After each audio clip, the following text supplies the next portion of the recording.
Hello everyone, this is doctor Vijay Bhaskar, veterinary physician, Pepperpet. So చాలా మందికి grooming మీద ఉన్న ఇంపార్టెన్స్, ఎందుకు గ్రూమింగ్ చేయించాలనేది అంత అవగాహన ఉండకపోవచ్చు. Today I will explain what is the importance of grooming and grooming చేయకపోతే వచ్చే నష్టాల గురించి నేను ఎక్స్ప్లెయిన్ చేస్తాను. Please come with me. And so mostly dogs, specially long breed ఉన్న వాటికి ఎక్కువగా ఫర్ అనేది ఎక్కువగా ఉంటుంది. సో అలా మనం వితౌట్ గ్రూమింగ్ చేయడం వల్ల ట్యాంగిల్స్ పడిపోవడం, ట్యాంగిల్స్ పడిన తర్వాత కింద ఉన్న స్కిన్కి ప్రాపర్ వెంటిలేషన్ లేకపోవడం వల్ల స్కిన్ డిసీజెస్ వస్తాయి. సో మోస్ట్లీ మన సమ్మర్లో కావచ్చు, రైనీ సీజన్లో కావచ్చు, వింటర్లో కావచ్చు, ఫంగల్ డిసీజెస్, బ్యాక్టీరియల్, వైరల్ అలా స్కిన్ ఇన్ఫెక్షన్స్ వస్తాయి. సో ఈ బ్రీడ్ పేరు ఫుడ్, ఓకేనా. సో యూజువల్లీ ఈ ఫుడ్కి ఫర్ అనేది చాలా కర్లీ ఉంటుంది. మామూలుగా చేసే లాంగ్ హెయిర్ కోట్ బ్రీడ్స్ కన్నా ఈ పుడిల్స్లలో ఎవ్రీ 2 months ఒకసారి they need for a grooming, ఎందుకు ప్రాపర్ వెంటిలేషన్ ఉండడం కోసం, ఓకేనా. అలాగే ఈ మధ్య చాలా సిడ్జూస్ కూడా చాలా ఎక్కువ అవుతున్నాయి.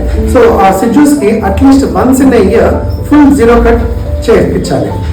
దానివల్ల స్కిన్ మీద ఏ చిన్న ప్రాబ్లం ఉన్నా కూడా మనకి ఎలివేట్ అవుతూ ఉంటుంది. అలాగే బాతింగ్స్. సో కొంతమంది బాతింగ్స్ అంటే స్నానం చేయించడం ఎక్కువగా చేస్తారు, లేదంటే అసలు చేయించకపోవటం ఇలాంటివి ఉంటాయి.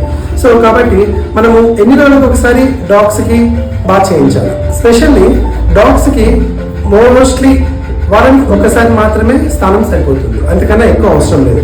ఎవరైతే ఎక్కువగా డాగ్స్ని అవుట్డోర్లో ఉంచుతుంటారో వాళ్ళకు మాత్రం వీక్లీ ట్వైస్ చేయించమని చెప్తాం, అది కూడా మైల్డ్ షాంపూతో.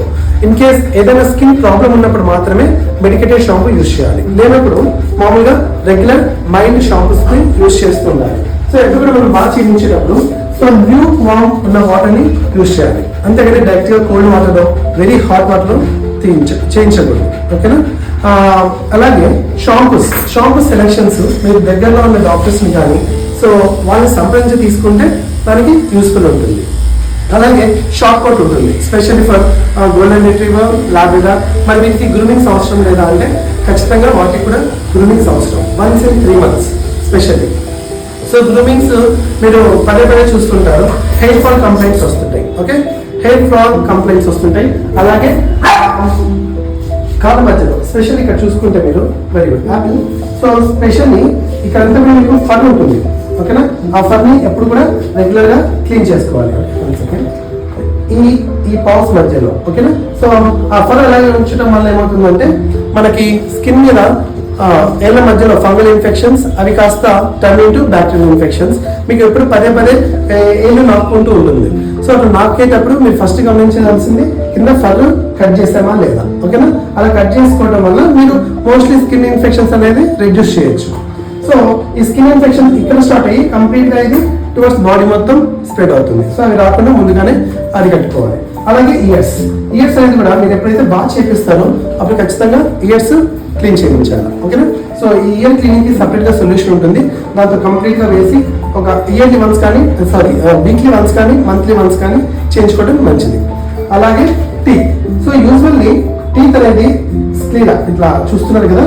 సో ఎప్పుడైనా వైట్ కలర్లో ఉండాలి. ఇలా చిన్నగా ఫార్మేషన్ అయింది అంటే స్టార్టింగ్ ఇట్లా ఎల్లో కలర్ వస్తుంది, దాని తర్వాత మొత్తం స్కేల్స్ అనేవి ఫామ్ అవుతాయి. ఇవి ఫామ్ అవడం వల్ల కూడా గమ్స్ చెడిపోవటం, పళ్ళు తొందరగా ఓడిపోవటం, ఇలాంటి ప్రాబ్లమ్స్ వచ్చే అవకాశం ఉంటుంది. ఈ ప్రాబ్లం మరి మేము ఎలా ఐడెంటిఫై చేయాలంటే ఎప్పుడైతే నోటి దగ్గర నుంచి ఎక్కువగా దుర్వాసన వస్తుంటుందో అప్పుడు మీరు డెంటల్ అంటే పళ్ళని చూసుకొని స్కేల్స్ ఏమైనా ఫామ్ అయ్యాయా లేదా అనేది ఫస్ట్ చూసుకోవాల్సిన అవసరం ఉంటుంది. ఇన్ కేస్ ఏమైనా స్కేల్స్ ఫామ్ అయితే వన్స్ ఇన్ 6 months మీరు స్కేలింగ్ చేయించుకుంటే వాటి లైఫ్ స్పాన్ పెరుగుతుంది, అంటే తొందరగా పళ్ళు చెడిపోకుండా, పుచ్చి పట్టకుండా. సో అలాంటివి ఓకేనా. సో స్పెషల్లీ గ్రూమింగ్స్ మాత్రం లార్జ్ డాగ్స్కి, లాంగ్ ఫర్ ఉన్న డాగ్స్కి మాత్రం ఎవ్రీ 3 months ఒకసారి ఖచ్చితంగా చేయించండి, ఓకేనా. So that is the best suggestion from పెప్పర్పేట్.